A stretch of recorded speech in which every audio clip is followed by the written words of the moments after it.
దేవుని పరిశుద్ధమైన నామమునకు స్తోత్రము కలుగునుగాక. కూడి వచ్చిన మీ అందరికీ వందనములు తెలియజేస్తూ ఉన్నాను. ఈ దినమున దేవుని గ్రంథమైన బైబిల్ నుంచి కొన్ని మాటలు ఆలోచన చేద్దాం. మన వాక్యము అంశము 133వ కీర్తన. 133వ కీర్తన మొదటి 3 వచనాలు చదువుకుందాం. 133వ కీర్తన మొదటి 3 వచనాలు. సహోదరులు ఐక్యత కలిగి నివసించుట ఎంత మేలు, ఎంత మనోహరము. అది తల మీద పోయబడి అహరోను గడ్డం మీదగా కారి అతని అంగీల అంచు వరకు దిగజారిన పరిమళ తైలం వలె నుండును. షియోను కొండల మీదికి దిగివచ్చు ఎర్మోను మంచు వలె ఉండును. ఆశీర్వాదమును శాశ్వత జీవమును అచ్చట ఉండవలెనని యెహోవా సెలవిచ్చి ఉన్నాడు.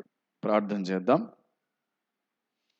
ప్రేమ నమ్మకము కలిగిన పరలోకమందున్న మా తండ్రి, నీ పరిశుద్ధమైన పాదములకు వందనాలు, స్తోత్రములు, స్తుతులు చెల్లిస్తున్నాం.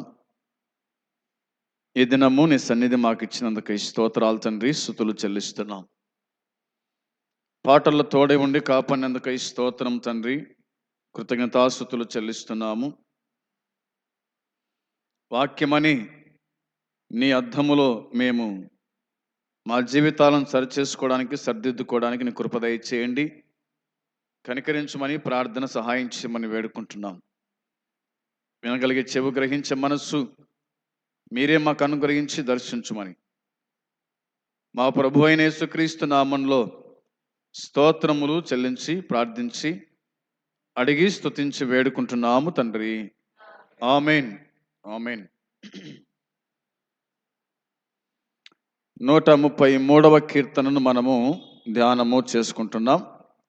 ఈ దినమున 3వ శరణము మనము ధ్యానము చేసుకుంటున్నాం. ఈ 3వ వచనములో రాయబడిన మాట, షియోను కొండల మీదికి దిగవచ్చు ఎర్మోను మంచు వలె ఉండును అని దేవుని వాక్యం మనకు చెప్తూ ఉంది. షియోను కొండల మీదికి దిగవచ్చు ఎర్మోను మంచు వలె. హెర్మోను మంచు అనేది షియోను కొండల మీదకి దిగి వస్తుంది అని చూస్తూ ఉన్నాం. హెర్మోను షియోను కొండకు పైన ఉందని, దాని మీద నుంచి మనసు దిగి రావడము అనేది ఈ వచనంలో మనం చూస్తూ ఉన్నాం. మంచు అనే మాట బైబిల్ మనకు జ్ఞాపకము చేస్తూ ఉంది. ఏమిటి ఈ మంచు అంటే? సామెతల గ్రంథం 19వ అధ్యాయము 12వ వచనము చూడగా, సామెతల గ్రంథం 19వ అధ్యాయము 12వ వచనము చూడగా, రాజు కోపమును సింహ గర్జన వంటిది, అతని కటాక్షము గడ్డి మీద కురియు మంచు వంటిది అని దేవుని వాక్యం చెబుతూ ఉంది. ఇక్కడ ఒక రాజును మనకు దైవ గ్రంథం చూపిస్తూ ఉంది.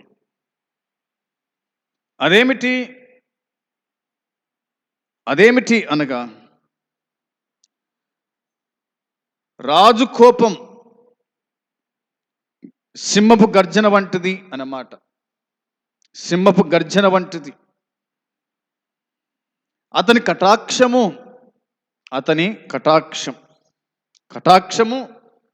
అనగా దయ, ప్రేమ, జాలి, ఇవన్నీ కూడా మనకు అదే కోణంలో కనిపిస్తాయి.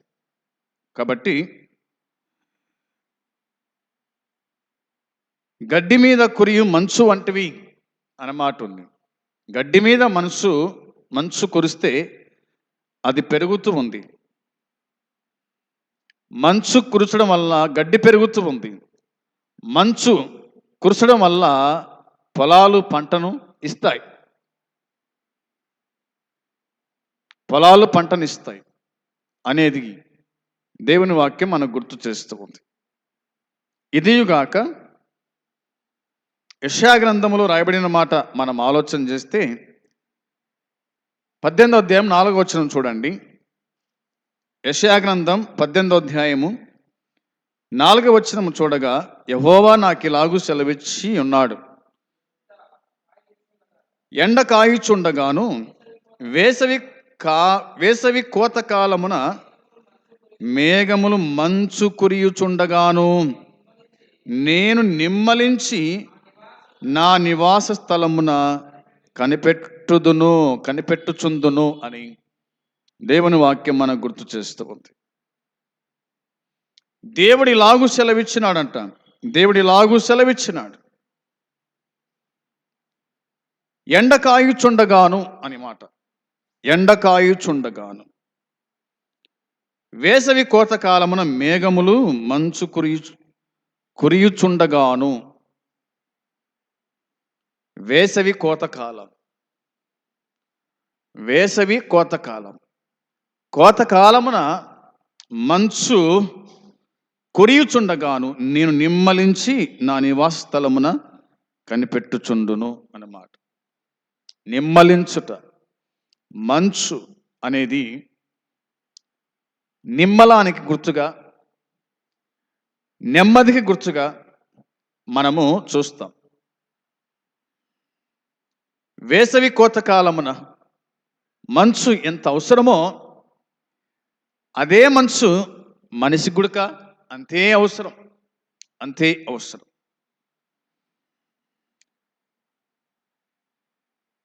అనేది దేవుని వాక్యం మనకు గుర్తు చేస్తూ ఉంది. ఇక 26వ అధ్యాయం 19వ వచనం చూడగా, యెషయా గ్రంథం 26:19 మనము చూస్తే ఇక్కడ దేవుని వాక్యం చెబుతున్న మాట, మృతులైన నీ వారు బ్రతుకుదురు, నా వారి శవములు సజీవములగును, మంటిలో పడి ఉన్న వారులారా మేలుకొని ఉత్సాహించుడి, నీ మంచు ప్రకాశమానమైన మంచు భూమి తనలోని ప్రేతలను సజీవులనుగా చేయును అని వాక్యములో చూస్తూ ఉన్నాం. మృతులైన నీ వారు బ్రతుకుదురు అనే మాట ఉంది. మృతులైన నీ వారు బ్రతుకుదురు, నా వారి శవములు జీవము గలగును సజీవములగును అన్నమాట. నా వారి శవములు సజీవములగును, నా వారి శవములు సజీవములగును అన్న మాట ఉంది కదా. అంటే శరీర పునరుద్ధానాన్ని గురించి పాత నిబంధనలో ఉదహరింపబడిన సిద్ధాంతములో ఇది చాలా బలమైంది అని దైవ గ్రంథం మనకు గుర్తు చేస్తూ ఉంది. ఏమిటి బలమైంది?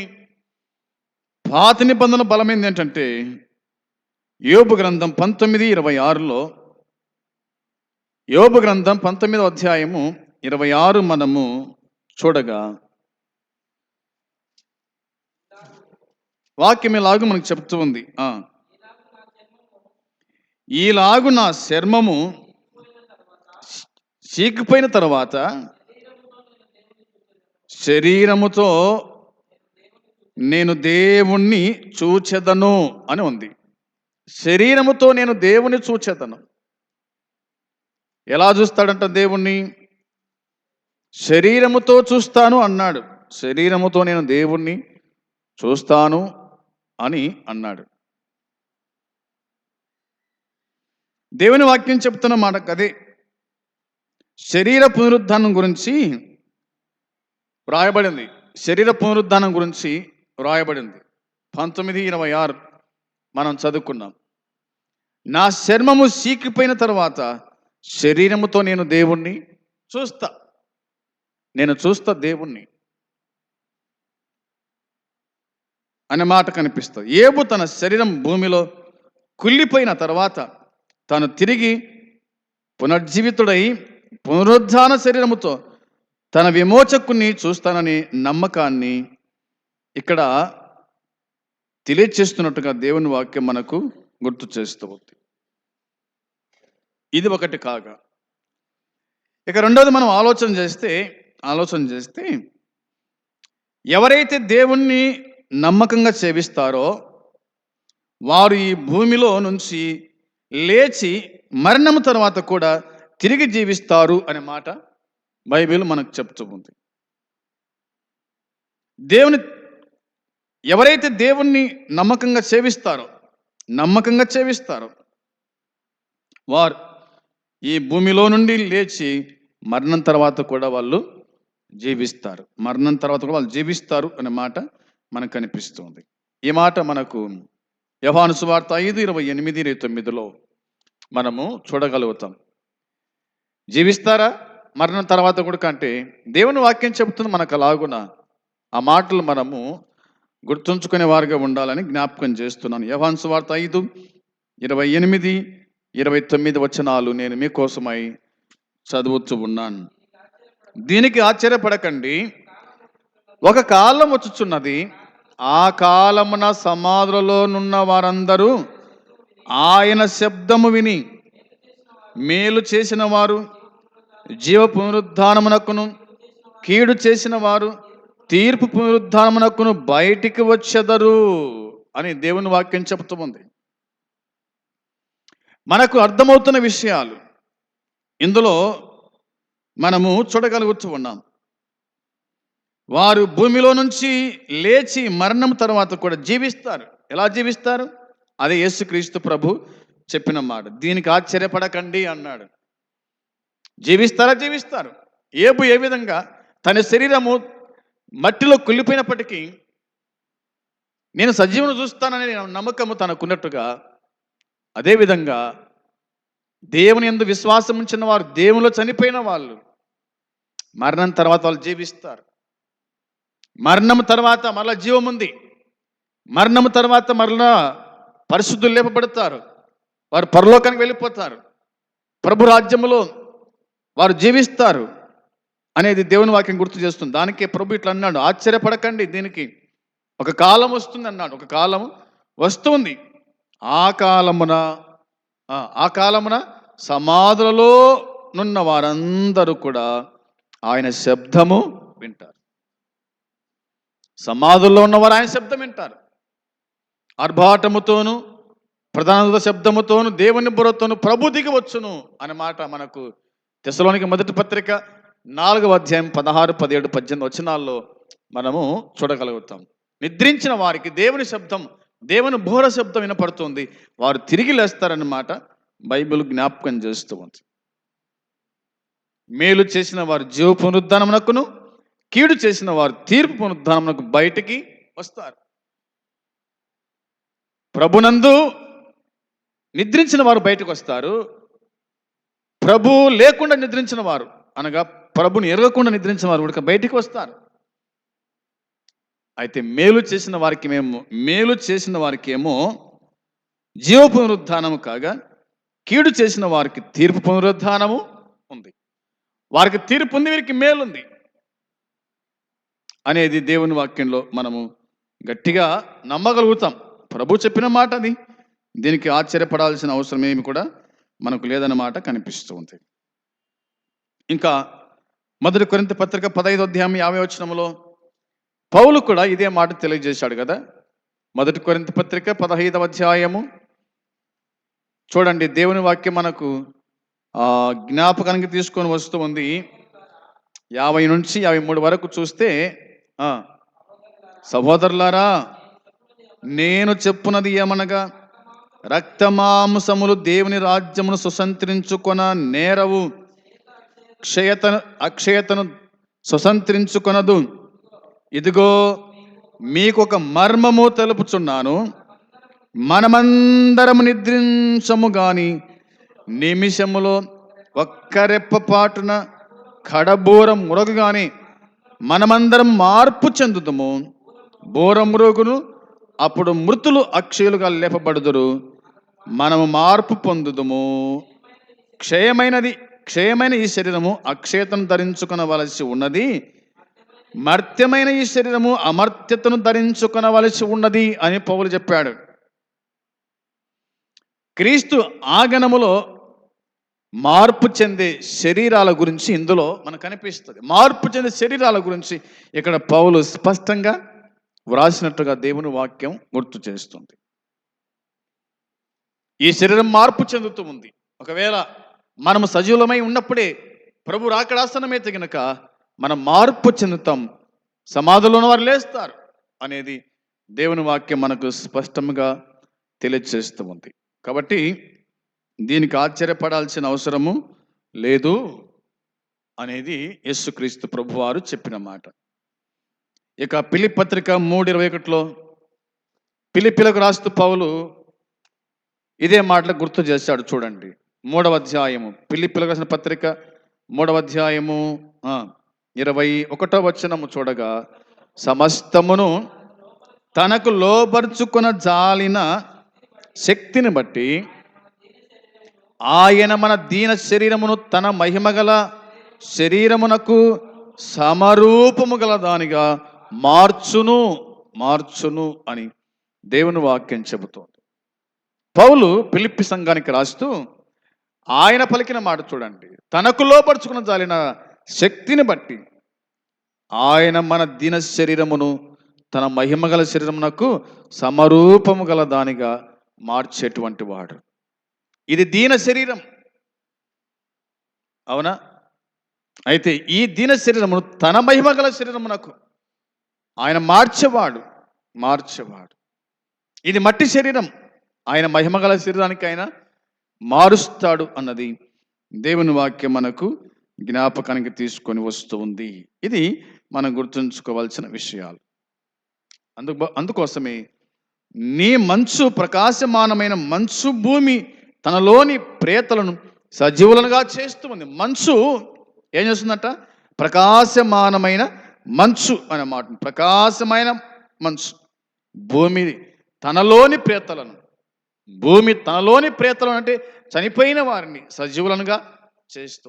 మంచుకు ఎంత శక్తి ఉందో అర్థమవుతుంది. మంచు కురిపించే వానికి ఎంత శక్తి ఉందో మనకు అర్థమవుతుంది. ఈ విషయాలు మనం జాగ్రత్తగా ఆలకించు వారమై ఉండాలని వాక్యం మనకు గుర్తు చేస్తూ ఉంది. రండి దేవుని వాక్యం చదువుకుందాము. హోషేయ గ్రంథం 14వ అధ్యాయము 5వ వచనము చూడగా దేవుని వాక్యం మనకి ఇలాగా తెలియజేస్తూ ఉంది. హోషేయ గ్రంథం 14వ అధ్యాయము 5వ వచనం చూడండి.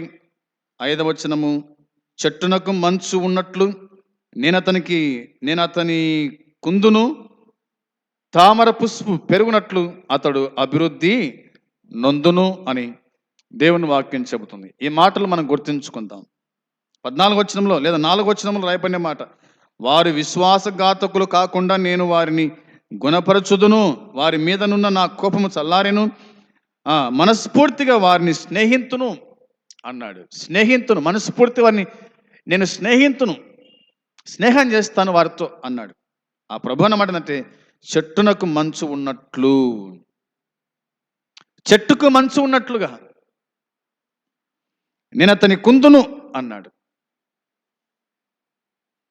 ఎండాకాలం వస్తే కనుక ఇక మంచు కురవదు, మనిషి ఏమైపోతాడంటే ఎండిపోతాడు. తెలంగాణలో లేదా ఇక్కడ తూర్పు వైపు ఎక్కువ మంచు కురుస్తూ ఉంటుంది. గుంటూరు జిల్లా కానీ అక్కడ ప్రాంతాల్లో శ్రీకాకుళం కానీ అక్కడ ఎక్కువ మంచు కురుస్తుంది. హిమాలయ ప్రదేశాల్లో కూడా ఎక్కువ మంచు కురుస్తుంది. అక్కడ ఉన్న వాళ్ళు ఈ రాయలసీమలో జీవించలేరు, బ్రతకలేరు.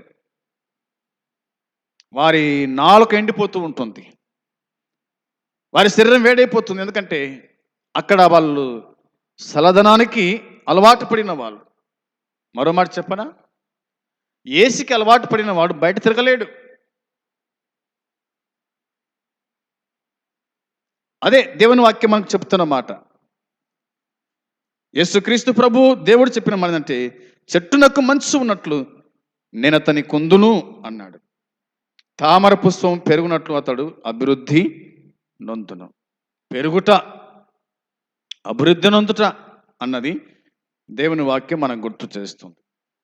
దీన్ని బట్టి మనము ఆలోచన చేయగా బైబిల్లో ఇలా రాయబడింది: సంఘంపై ఎల్లప్పుడూ మెల్లగా కురుస్తూ ఉండే చల్లని సేదదీర్చే జీవప్రదమైన మంచులాంటిది ఐక్యమత్యము అనేది దేవుని వాక్యం చెబుతుంది. ఐక్యమత్యం ఎలాంటిది? ఐక్యమత్యం అంటే సంఘంపై ఎల్లప్పుడూ మెల్లగా కురుస్తూ ఉండే చల్లని సేదదీర్చే జీవప్రదమైన మంచు లాంటిది ఐక్యత. ఇది పరలోకం నుంచి వచ్చి దేవుని ప్రజలు గొప్ప నిధులుగా అపురూపంగా ఉంచుకోవలసిన ఈవి అని దైవ గ్రంథం మనకు జ్ఞాపకం చేస్తుంది. దాన్ని బట్టి జాగ్రత్తగా మనము పరిశీలన చేయగా మంచు అనేది దేవుని వాక్యం గుర్తు చేస్తుంది. అంత మాత్రం కాకుండా సియోను అనే పదం ఉంది కాబట్టి, సియోను కొండ అనే పదం ఉంది కాబట్టి అదేమిటంటే సియోను ప్రేమ సత్యాలలో ఐక్యమైన దేవుని ప్రజల మధ్య దేవుని దీవెనలు ఉంటాయి. అక్కడ దేవుడు శాశ్వత జీవాన్నిచ్చి తన కృప ప్రవాహాలను ఉంచుతాడన్న మాట కనిపిస్తూ ఉంది. దేవుని ఆశీర్వాదం అనేది లేఖనాలు మనకు జ్ఞాపకం చేస్తున్నాయి. కాబట్టి ఈ వచనాలను మనము ఆలోచన చేస్తూ ఉన్నాం. మనము 133వ కీర్తన 3వ చరణాన్ని మనం చదివి ధ్యానం చేసుకున్నాం. ఇందులో ఒక మాట ఏమిటంటే, షియోను కొండల మీదకి దిగవచ్చు, ఎర్మోను మంచు వలె ఉండును అనేది దేవుని వాక్యం చెబుతుంది. కొండలు అనేవి గుర్తు చేస్తున్నాయి. ఏదేమైనా మరి మంచు అనే మాట మనము ఆలోచన చేసినాము. ఈ విషయాలు మన మనసులో ఉంచుకుందాం. ఎలాగ మనము ప్రభులో మరి ఎదగాలనో, ఎలాగ జీవించాలనో, దేవుడు మనల్ని ఎలాగ మనం బతికిస్తున్నాడో, ఎలా మార్పు చేస్తాడో, ఇవన్నీ కూడా ఒక్కొక్కటిగా మనం ఆలోచన చేసుకుంటా వచ్చినాం. చెట్టుకు మంచు అవసరము, విశ్వాసికి వాక్యము అవసరం. వాక్యము లేకపోతే, ప్రార్థన లేకపోతే ఆ వ్యక్తి ఎదగలేడు, వృద్ధి కాలేడు. అందుకోసమే దేవుని పిల్లలమైన మనకు దేవుని వాక్యం, ప్రార్థన ఎంతైనా అవసరం. ఎదగాలి, వృద్ధి చెందాలంటే ఈ రెండు అవసరము. ఈ రెండు కావాలంటే దేవుని సన్నిధికి రావాలా, అందరితో కలిసి ఏకీభవించాలా. ప్రార్థన, పాటలు, వాక్యములో మనము జీవించకపోతే కనుక ఎండిపోయిన చెట్టు ఏ విధంగా అది నరకబడి అగ్నిలో కాల్చబడుతుందో ఆ విధంగా మనం కాల్చబడతామన్న సంగతి గుర్తు చేసుకొని ప్రభు రాకడ వరకు దేవుని వాక్యాన్ని వింటూ ప్రభువులో జీవించుదాం. అట్టి కృపాదేవుడు మనకు సమృద్ధిగా అనుగ్రహించునుగాక. ఆమేన్. ప్రార్థన చేద్దాం. ప్రేమగల తండ్రి, పరిశుద్ధుడైన దేవ, నీ పాదములకు నైన వందనాలు, స్తోత్రములు, స్తుతులు చెల్లిస్తున్నాం తండ్రి. నీ వాక్యమనే అద్దములో మమ్మల్ని మేము చూసుకుంటూ మా జీవితాలను సరిచేసుకుంటూ సరిదిద్దుకుంటూ నీ రాకడకు సిద్ధపడే కృప దయచేయమని, సహాయము చేయమని ప్రభువా, ఈ విన్న వాక్యం మా మనసులో భద్రపరుచుకొని వాక్యానుసారం జీవించే భాగ్యం దయచేయమని మీకు అప్పగించుకుంటూ యేసుక్రీస్తు నామములో ప్రార్థించి అడిగి స్తుతించి పొంది ఉన్నాము తండ్రి. ఆమేన్. పరలోకమందున్న తండ్రి ప్రేమ, ప్రభు అయిన యేసుక్రీస్తు కృప, పరిశుద్ధాత్మ సన్నిధి సహవాసం కూడి వచ్చిన మనకు సకల పరిశుద్ధులకు ఇప్పుడు ఎల్లప్పుడు సదాకాలము తోడై ఉండునుగాక. ఆమేన్. ఆమేన్. అందరికీ వందనాలు.